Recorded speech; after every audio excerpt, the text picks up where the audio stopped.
of Hope is not an animal shelter in its traditional meaning, because city authorities of Almaty forbid to keep more than 2 animals in a private area.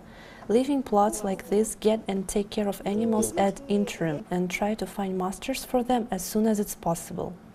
Yulia Krasutskaya is the founder of the Island of Hope, and she admits that she never planned to be engaged in something like this. There was a group of like-minded persons who started to do an animal defendance. Then they united and decided that it was time to create the shelter. Animals are constantly in need of medicine, food, surgery and treatment. Usually volunteers simply find them all alone in the streets, but sometimes they are taking pets away from irresponsible or cruel masters to prevent their death.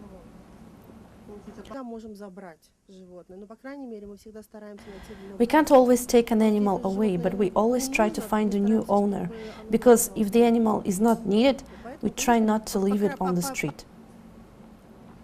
All animals who are kept in this temporary shelter are vaccinated and have the veterinary passports. It is the volunteers' responsibility to regularly check the health condition of the pets. In all civilized countries, they let go only those animals who are socialized, vaccinated and sterilized. We must be sure that the animal will bring no harm and disease to anyone. Volunteers and the directors of the fund say that such measures which city authorities take to clear Almaty from homeless animals are way too ruthless and unhuman. These ways not only do not improve the situation, but make it even worse.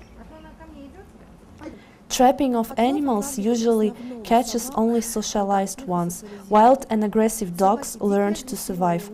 Eventually we will all be surrounded by flocks of wild animals. Despite of all the difficulties, directors and volunteers are not upset. They know that animals need them and love them in the most sincere way, and this is what moves them to go on with the work. Such shelters like the Islands of Hope can rely on voluntary help only. Government doesn't support them at all. Moreover, it prevents its activity and accuses them of illegality. It's a pity that weak animals can't get enough help from people simply to survive. Эльмира, KIMEP News, Almaty.